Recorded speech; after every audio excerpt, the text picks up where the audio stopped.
Well, Vooch, this season so far has been your best season as a Chicago Bull. Why? I don't know. I think it just all kind of came together. I think the way we played really fits my skill set and the way I like to play. I think we were playing fast, and I could really utilize like different positions on the court where I can be efficient.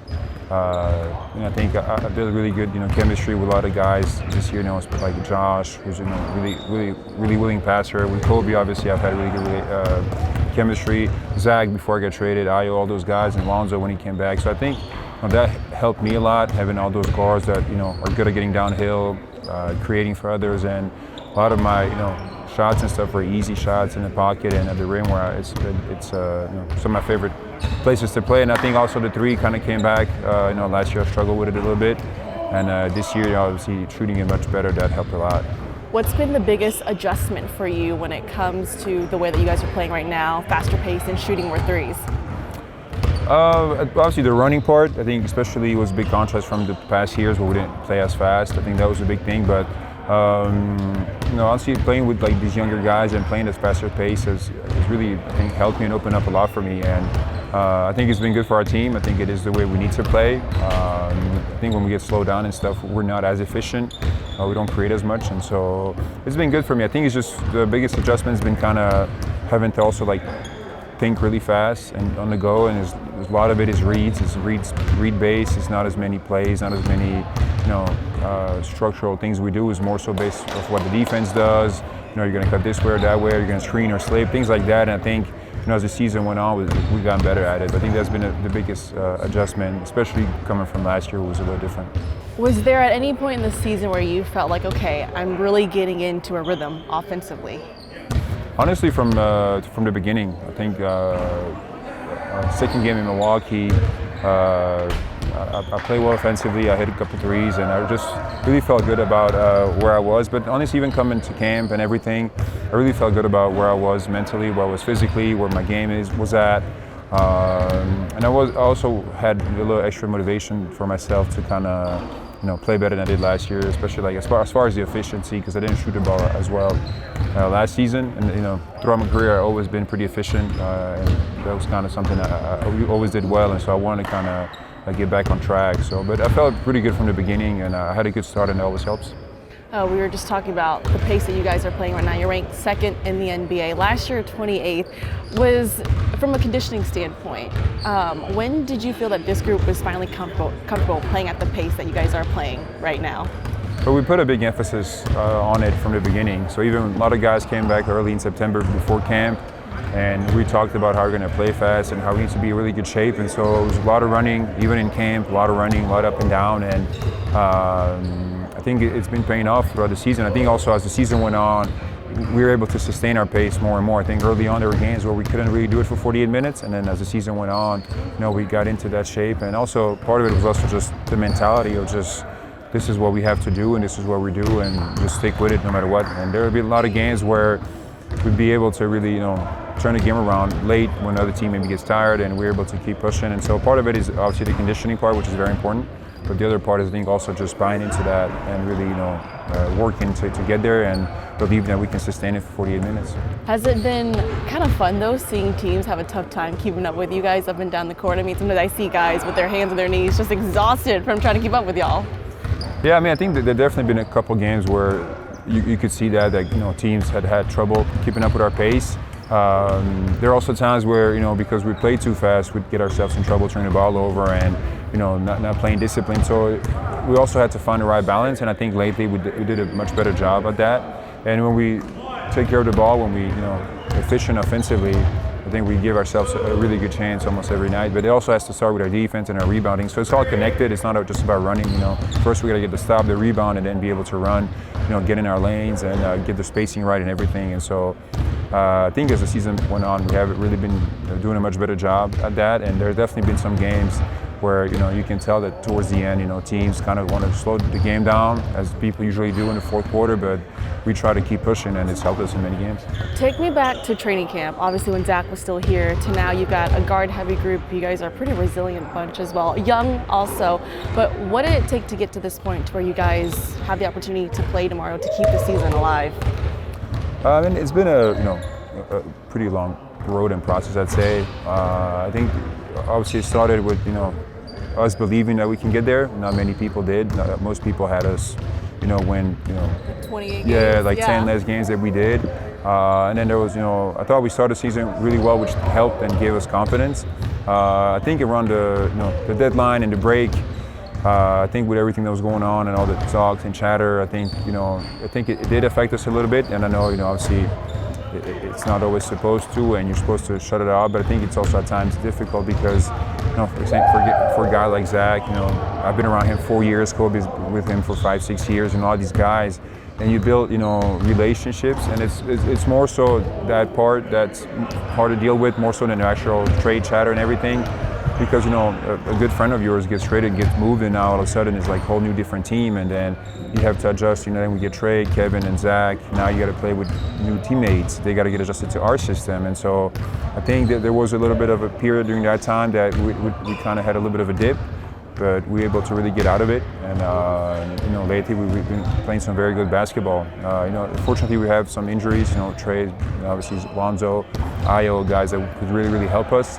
But I think even through all that, we were able to really fight through it all and try to sustain a certain level of play and exceed a lot of expectations and get us in a good position. Obviously we're we get able to get the 9, at least we get the first playing game at home. And we'll see where that takes us. But I think I'm very proud of the guys of how we fought through all the adversity, all the injuries, all the trades, everything that's happened, the up and downs of the season, which all teams go through, but not all teams are able to do a good job dealing with it, and I thought we did. And Billy was a huge part of it, always staying positive, always talking to us about it. And so I think it'd be a huge success if we're able to get to the playoffs through the plane. For these guys, I know it'd mean a lot. A lot of them have played in the playoffs or had not much experience in there, and so it'd be huge for us. It'd be a huge success. So obviously, one day at a time, one game at a time. Miami's a tough opponent, and we have to play at our best, but we think we have a chance. You've obviously had to deal with some noise at the trade deadline. I know you're a vet, but does it get any easier handling that kind of situation? But maybe especially as someone who has a family, a dad, and 3 kids as well. Yeah, I think to me that's the kind of more harder part. Obviously as a player, even that I think it's not easy mid-season. I went through it from Orlando to here, and it's one day you're one city, one team. The other day you're just in a different city, different game, different team, and everything's totally different, and you have to kind of adjust on the go. But I think from a basketball standpoint, you're able to adjust pretty quickly. I think it's kind of what you do, and so you figure it out on the go. But to me, it was more so than for my family. We established our life here. We like it here. My kids go to school here. They have certain friends. My wife has friends.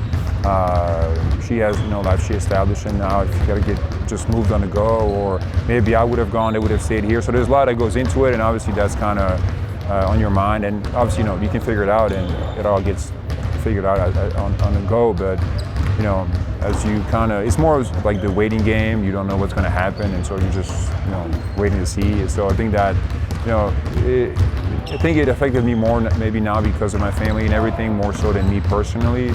But it didn't happen. It all worked out. So all good. Are you prepared for the change that could potentially come this off season? Well, I think the off season is different because it's in the summer, and so if certain moves are made, if I get moved or somebody else, it's kind of you have more time to deal with it, and that's so that's a little different. I think in season is so yeah, because it's like literally this morning I played for the Bulls, and then in the afternoon I could be playing for somebody else. It's like in Orlando, 10 a.m. I was Magic, 10:05 they called me like, hey, you with the Bulls now, and so it happens so sudden, and you have no time to settle to where if it's in the summer, you're kind of it's a little different, and you expect a little more action and things like that. So I've been trading the summer, I've been trading the season. The summer one is much easier. Tomorrow when you guys face Miami, a team that you guys have swept in the regular season, but why will that not matter come tomorrow? Just because of the nature of the game itself, the play-in, it's one of a kind game. It's win or go home. The stakes are higher. The preparation for it is different than in regular season. So a lot that goes into it is much different than what you do in a regular season. So yeah, I think we can't look at that. We beat them 3 times. We can, like, it's more. So obviously we have to believe that we can do it, but we have to take it as a one-off game. Bring our best game. Be very disciplined, play at our best, and see where that takes us. How tough will it be to beat a team 4 times in one season? It's tough, especially a team like Miami.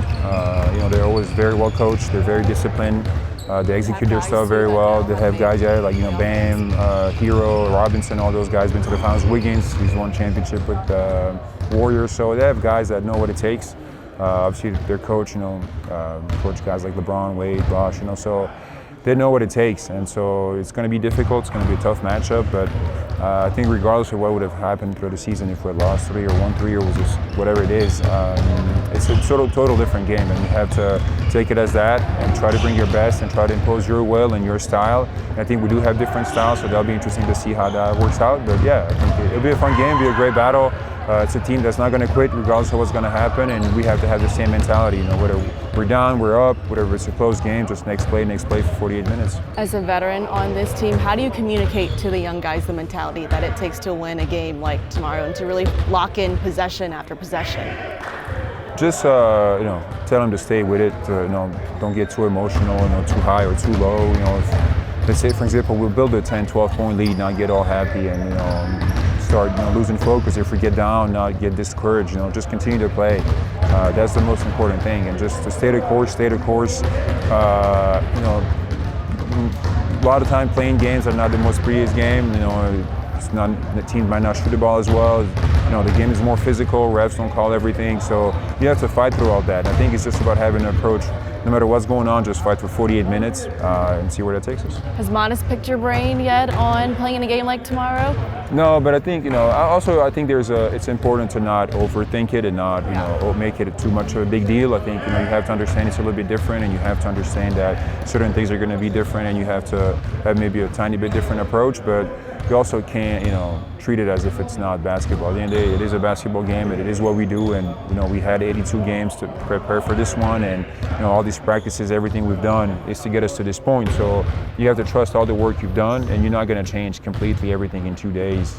And prepare something crazy. You have to trust whatever you do and what you're good at, and so that's also important to not get over crazy too, because that can be also an issue. All right, my final hard-hitting question for you. I know you are a big foodie here, so give me your top 3 favorite restaurants in Chicago. 3 is hard. Okay. But I'll do my best. I might go more because if I start going, I'll probably get new ideas. So for steak, I'm gonna go Asador Bastian. Okay. So one of the best steaks I ever had. Italian, Montverde and Tredita is very good too. Those 2, but I might give Montverde because I'm a big pesto guy. Okay, I'm going there this weekend actually. They have an amazing pesto, so you need to try that. It's really, it's a great restaurant. Everything's really good, but I love pesto, so that's a good one. What else do I like in the city? Best burger. Have you? Best burger, yes. My favorite is Little Bad Wolf. Okay. Because it's like you can add different stuff to it, but it's the perfect amount of greasy, which I like in a burger. But like another one I like a lot is Guild Bars, which is the same one as a Retroval and stuff, but that's a good one. Guild Bar is one of my favorite spots too to go to. I love that place. Izakaya Momotaro is a great burger. Okay. We're way past the 3 mark, but this is great. What is your favorite Chicago, kind? It's a food city, like. Yes. Favorite kind of food? Favorite kind of food. I'm a huge steak guy. Love steak. Okay. And Italian, probably those 2. And then for Asian, might go Miru. I like Miru a lot. But I've definitely missed, I have a long list in my phone of restaurants. I was going to say, so you are the guy that everybody needs. I have to throw Obelix in there. Okay. It's French and it has a bit of an American touch and it's fantastic. You are the guy that everybody needs to hit up with when they're looking for food. When people around the team need food recommendations, that's where we go to. I've definitely been to at least 40, 50 places here for food. My goodness. At least, Well, Vuce, thank you so much for the time. problem Good at luck all. tomorrow. Thank you. Appreciate it.